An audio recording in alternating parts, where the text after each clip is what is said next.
우리 영원이도 앞으로 와. 고맙습니다. 준비되면 시작할까요?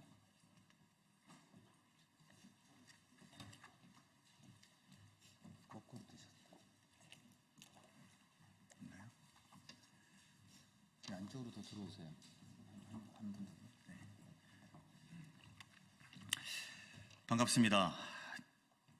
정무위원회 소속 충남 아산을 국회의원 강훈식입니다. 지난 국정감사에서 저는 세계가 기후공시를 포함한 ESG 공시제도 도입을 추진하고 있음에도 그럼에도 불구하고 우리 정부는 오락가락 행보를 보이고 있음을 지적했습니다.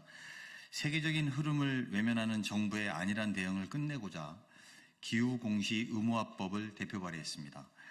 오늘 회견에는 그린피스, 기후솔루션, 기후변화행동연구소, 녹색전환연구소 등 환경단체 및 기후 싱크탱크 관계자분들께서 함께해 주셨습니다. 특별히 저희 지역구인 충남 아산 배방초등학교 3학년 최여원 학생도 함께하고 있습니다. 저희 의원실로 환경을 지키는 법안을 만들어달라 편지를 보내왔던 학생입니다. 기후법안을 발의하겠다고 약속을 했고 오늘 그 약속을 지키게 돼서 기쁜 마음으로 이 친구도 초대했습니다. 우선 기업 공시제도는 주식시장 상장기업의 사업 내용, 재무 상황 등을 정기적으로 공개하여 투자자에게 합리적인 투자 판단 자료를 제공하는 것입니다. 최근 전 세계적으로 기업의 사회적 책임이 부각되면서 ESG에 기반한 경영이 투자자들의 주요한 투자 지표로 활용되고 있습니다. 전 세계가 ESG 공시제도 도입에 적극적으로 나서는 이유입니다. 유럽연합 등 주요 국가들은 지속가능성 공시기준을 발표하고 관련 제도를 마련하고 있습니다. 유럽연합, 싱가포르는 2025년, 홍콩, 캐나다, 호주는 2026년부터 지속가능성 정보공시 의무화를 시작할 예정입니다. 그러나 우리 정부는 구체적인 로드맵 제시는 거부하면서 기업의 혼란만 불러오고 있습니다. 지난 2021년에 금융위원회는 기업공시제도 종합개선 방안을 발표합니다. 2025년까지 자산 2조 원 이상 코스피 상장사에 대해서 2030년 이후에는 전체 코스피 상장사를 대상으로 ESG 공시를 의무화하겠다고 선언했습니다. 이에 기업들이 움직이기 시작했고 당시 지속가능 경영 보고서를 공시하는 회사가 20여 개사에 불과했는데 금융위의 이런 발표 이후에 유가증권 시장 상장 2조 원 기업 이상 2조 원 이상의 기업에서 126개사에서 약 66%가 지속가능 경영 보고서를 발간하게 되었습니다. 그런데 지난해 10월 금융위는 돌연 ESG 공시 의무화를 기존 2025년에서 26년 이후로 연기하겠다고 발표했습니다. 그러면서 6개월이 지난 올 4월에는 주요국들이 ESG 공시 관련 제도를 강화하고 있다며 기업을 상대로 ESG 공시의 필요성에 대해서 또다시 강조합니다. ESG 공시를 의무화하겠다고 발표했다가 갑자기 이를 연기해서 그동안 공시를 준비했던 기업을 혼란에 빠뜨리더니 몇 달 뒤에는 또 다시 ESG 공시가 중요하다고 발표하는 그야말로 오락가락 행보를 보이고 있습니다. 정부의 일관성 없는 정책 탓에 기후 공시를 준비하던 기업들은 너무나 혼란스러워합니다. 그러면서 지난해 연기 발표 이후에 지금까지 구체적인 공시 로드맵 제시를 거부하고 있습니다. 다른 나라 상황을 봐야 한다. 기업의 상황을 봐야 한다면서 회피로만 일관하고 있는 것이 현 정부의 현실입니다. 전 세계적 흐름에 우리나라만 뒤처질 수 없기 때문에 기후공시 의무화법을 대표 발의했습니다. 전 세계 투자자들이 우리나라 기업을 외면하는 예정된 미래를 바라보고만 있을 수 없기 때문입니다. ESG 공시 로드맵 수립, 대상 기업 선정, 단계적 도입 여부, 법정 공시 여부, 스코프3 포함 여부 등 국회와 정부가 함께 준비해야 될 사안이 너무 많습니다. 특히 공시제도를 추진하는 주요국들이 법정 공시를 택하고 있습니다. 글로벌 시장에서는 자발적 공시나 거래소 공시를 의무 공시로 보지 않는 관점이 통용되고 있기 때문입니다. 국제 정합성에 부합하기 위해서라도 법제화가 필요합니다. 이번 정기국회에서 기후공시 의무화법이 정무위원회에서 논의될 수 있도록 최선을 다하겠습니다. 정부를 토론 테이블로 끌어내려서 함께 논의하겠다는 다짐의 말씀을 드립니다. 이어서 오늘 회견에 함께해 주신 단체별로 기후공시 의무화법의 중요성과 공시 기준 방향성에 대해서 말씀 주시겠습니다. 네, 먼저 기후변화행동연구소 소장 최동진입니다. 지금 아제르바이잔 바쿠에서는 기후변화 당사국 총회가 진행되고 있습니다. 여기에 참여하고 있는 많은 전문기관들이 2024년은 지구 평균 온도가 산업화 이전에 비해서 1.5도를 넘어서는 첫 해가 될 것이라고 합니다. 기후위기는 이제 발등의 불을 넘어 인류의 노력으로 해결하기 어려운 시점에 가까워지고 있습니다. 획기적으로 온실가스 배출을 줄이기 위한 노력을 하지 않는다면 우리와 다음 세대의 미래는 위태로워질 것입니다. 기후위기 대응의 성공 여부는 산업계와 기업들의 행동에 달려 있습니다. 기후공시는 산업계의 기후위기 대응을 위한 첫 단계일 뿐만 아니라 기업의 산업 경쟁력을 높이기 위한 필수적인 조건이 되었습니다. 글로벌 기업들은 시장에서 생존하기 위해서 매년 강화된 내용의 기후공시를 하고 있습니다. 수출 의존도가 높은 우리 산업과 기업들이 살아남기 위해서는 기후공시 도입을 서둘러야 하며 정부는 이를 적극 지원해야 합니다.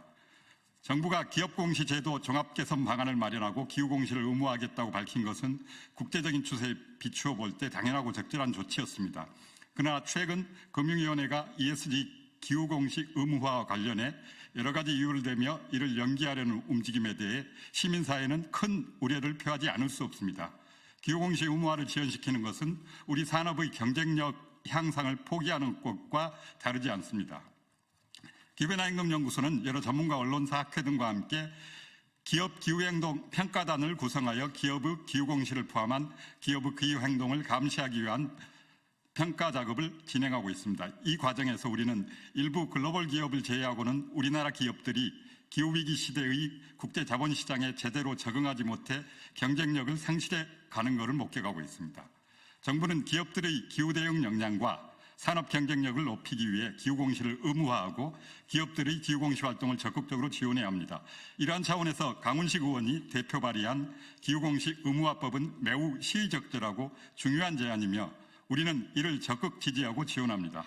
특히 기업들이 기후전략 목표를 수립하고 기후공시의 투명성을 강화하기 위해 지속가능성 사항 등에 대한 인증을 법안에 포함한 것은 매우 필요하고 시급한 개선안입니다. 국회는 이를 적극적으로 논의하여 신속히 입법화할 걸 촉구합니다. 정부는 기업들의 기후공시를 지원하기 위한 정책적 노력을 강화하고 기후공시의 정착과 확대를 위한 구체적인 로드맵을 수립하여 이를 공개해야 합니다. 기업들은 기후공시 제도를 신속히 도입하고 지속가능성 지표를 조사 및 발표하여 기후위기 시대에 맞는 산업 경쟁력을 확보하고 사회적 책임을 다하기 위해 노력해야 합니다. 시민사회는 기업들의 기후공시를 포함한 기후행동을 지속적으로 감시하고 감독하는 역할을 게을리하지 않을 것입니다. 감사합니다.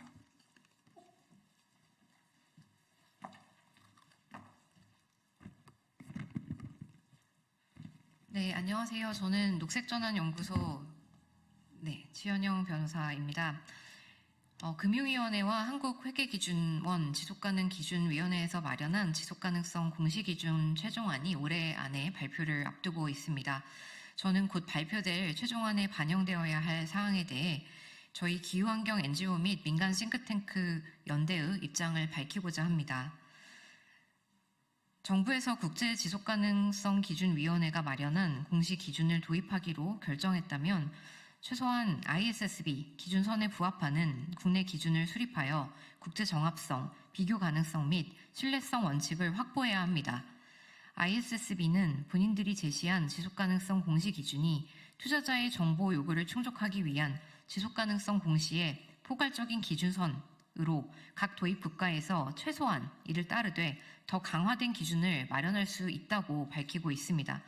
그런데 우리 KSSB 초안은 기후의 사항의 경우 선택 공시, 산업 기반 지표의 경우 선택 공시, 탄소 가격, 톤당 가격, 선택 공시와 같이 ISSB가 제시하는 최소한의 공시 기준보다 국내 기준을 더 낮추고 있습니다.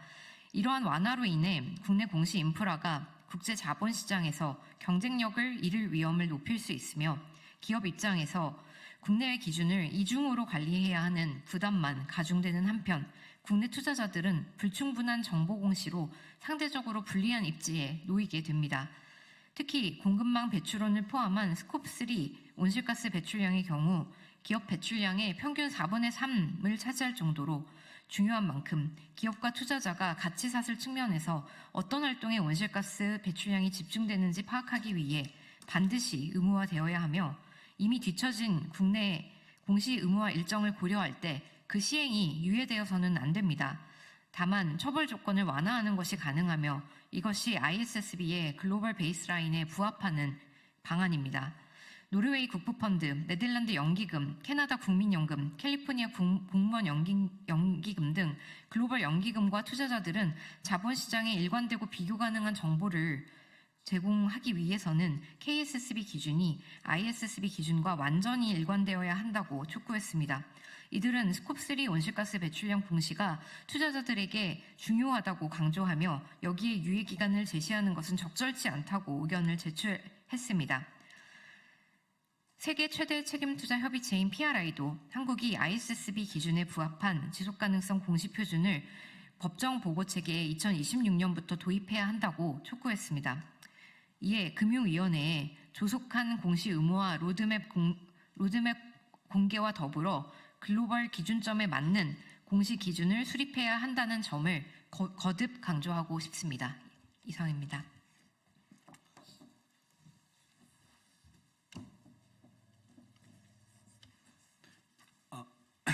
네, 안녕하세요. 저는 기후솔루션 기후금융팀의 고동현입니다. 앞서 많은 분들이 강조한 바와 같이 지속가능성 공시 그리고 기후공시는 목표점이 아닌 시작점입니다. 지난 8월 헌법재판소는 시민들이 제기한 기후헌법소원에 대해 한국 정부의 기후위기 대응을 위한 탄소중립 녹색성장 기본법 일부에 대한 헌법 불일치 판결을 내렸습니다. 이 판결은 한국 정부의 2030년 이후 감축 목표 중에서 어떠한 정량적인 기준을 제시하지 않은 점에서 2050년 탄소중립 목표의 실효성을 답보할 수 없다는 점을 지적하고 있습니다. 주로 기업의 사회적 책임, ESG 리스크에 대해서 관심을 가져왔던 저는 이 판결을 듣자마자 이런 생각이 들었습니다. 그럼 2050년 탄소중립 목표를 선언해 두고 구체적인 전략을 수립하지 않은 기업들의 탄소중립 선언은 실효성이 있을까라는 질문입니다. 국가의 주인이 시민, 나아가 미래사회의 시민 모두라면 기업의 주인은 누구일까요? 바로 주주, 나아가 임직원, 협력사 직원, 지역사회, 나아가 미래사회의 이 기업과 관계를 맺을 모두입니다. 기후위기는 단순히 기온이 올라가고 생활이 불편해지는 문제가 아닙니다. 해마다 심해지는 폭염과 잦은 재해로 높아지는 물가는 이미 우리 생활과 경제생활을 흔들고 있습니다. 기후위기가 본격화되면서 우리 삶은 통째로 흔들리고 있습니다. 이는 기업에도 마찬가지입니다. 기후위기는 기업의 생산환경을 변화시키고 소비 생태계를 바꿀 것입니다. 또한 기후위기를 촉발하는 가장 큰 주체는 기업입니다. 기후위기에 대한 사회의 대응이 가속화될수록 이들 화석연료 기업의 가치는 낮아질 것입니다. 결국 기후위기는 우리 삶의 가치 그리고 기업의 가치를 결정하는 중요한 변수입니다. 많은 분들이 정치 지형이 바뀌면 기후위기 대응도 느슨해지고 그로 인해 기업이 받는 영향도 줄어들 것이라고 말합니다. 하지만 기후위기 대응이 느슨해지면 기후위기로 인해 기업이 받는 피해는 더 커질 것입니다. 이제 누구도 이 사실을 부정하지 않습니다. 또한 점차 다원화되는 세계에서 한 지역의 기후대응 방향이 바뀐다고 해도 전 세계적인 기후대응 기조를 바꾸지는 못합니다. 지속가능 공시가 요구되는 글로벌 수준의 기업들일수록 이는 더욱 분명합니다.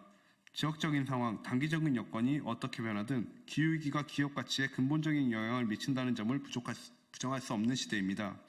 그런 점에서 내가 투자하는 기업, 내가 관계 맺는 기업이 기후위기로 어떤 영향을 받고 기후위기에 얼마나 기여하고 있고 이를 어떻게 전환해 나갈 것인지를 아는 것은 주주의 권리이고 시민의 권리입니다. 지속가능성 공시, 기후공시는 기후위기와 기업이 맺는 관계를 보여주는 잣대일 뿐입니다.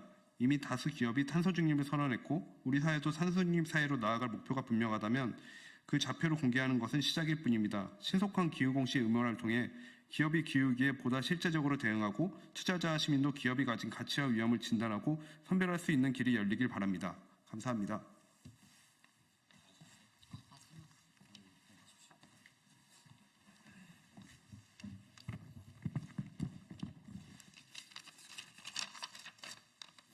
안녕하십니까. 그린피스 기후에너지 캠페이너 양연호입니다. 그린피스는 2023년부터 기업의 그린워싱을 막기 위해 자본시장법 제159조에 대한 헌법 소원과 개정안 발의를 위해 국회와 협력해 왔습니다. 오늘 강훈식 의원님께서 대표로 발의하신 개정안에 대해서 적극 지지하며 앞으로도 법안 통과를 위해 힘써주실 점에 대해 미리 감사 말씀드립니다. 유럽연합과 미국, 영국과 같은 많은 국가들은 ESG 지속가능성 공시 기준을 마련하고 빠르면 내년부터 시행을 앞두고 있습니다. 일본과 홍콩 역시 아시아 지역에서 증시 자금 유입을 위해 그리고 지속가능한 금융허브로 자리매김하기 위해 공시 의무화 도입 준비를 마친 상태입니다. 반면 한국의 금융당국은 지난 3년 동안 1월 달 로드맵을 세우지 않고 있는 점에 답답함을 금하지 않을 수 없습니다. ESG 공시를 법제화하는 것은 공시제도의 취지를 온전히 살리기 위한 전제 조건입니다. 많은 국가들 역시 이를 인식하고 법정 공시 방식으로 추진 중입니다. 현행과 유사한 수준의 자발적 공시나 거래소를 통한 공시는 글로벌 시장에서 의무 공시로 보지 않는 관점이 통용되고 있습니다. 한국도 국제 정합성에 부합하기 위해 법정 공시로 가는 것이 바람직합니다. 또한 법정 공시는 국가와 기업 상호 간에 불필요한 행정 비용을 줄이고 효율성을 높일 수 있습니다. 거래소 공시 선 도입 후 법정 공시로 전환하려는 계획은 기업과 투자자들에게 혼선만 가중시킬 뿐입니다. 게다가 그렇지 않아도 공시 의무화가 지체된 상황에서 기업이 지속가능성 공시를 고도화하는 데도 전혀 도움되지 않습니다. 이번에 강훈식 의원실에서 대표 발의한 법안은 기업들이 기후정보를 사업보고서에 함께 기재함으로써 기업의 기후변화에 대한 책임을 명확히 하는 것이며 지속가능한 경영을 실천할 수 있도록 돕는 중요한 수단이 될 것입니다. 금융위원회가 지속가능성 공시에 대한 구체적인 시행 시기를 공표하고 있지 않아 기업들 사이에 혼란과 불안이 가중되고 있습니다. 더 이상 지체해서는 안 됩니다. 발표를 유예할수록 기업의 부담만 커질 뿐입니다. 금융위는 올해 말까지 명확한 로드맵을 제시해야 합니다. 기후공시 의무화는 단순히 기업의 업무를 가중시키는 문제로 바라봐서는 안 됩니다. 기후공시는 기업의 경영진이 기후변화 문제를 더 이상 외부 효과로 치부하지 않고 책임을 인식하고 그에 따르는 책무를 다하게 만드는 역할을 할 것입니다. 이와 함께 투자자, 소비자, 나아가 기업의 경영활동으로 인해 영향을 받는 모든 이해관계자에 대한 사회적 신뢰를 구축할 수 있는 기반을 제공할 것입니다. 초당적으로 이번 자본시장법 개정안을 조속히 통과시켜 주시기를 촉구합니다. 감사합니다. 다 끝난 거죠. 네, 기자 여러분, 오늘 말씀 들어서 다 아시겠습니다만 미래 세대를 위한 기후 변화를 책임 있는 주체인 기업들이 좀 나서서 의무감을 가지고 하겠다는 법이니만큼 앞으로도 저희 단체들과 저희 의원실의 법안에 관심 가져주시고 또 지속적으로 많이 알려주셨으면 좋겠습니다. 네, 그러면 기자회견 모두 마치고 이동하도록 하겠습니다. 수고하셨습니다.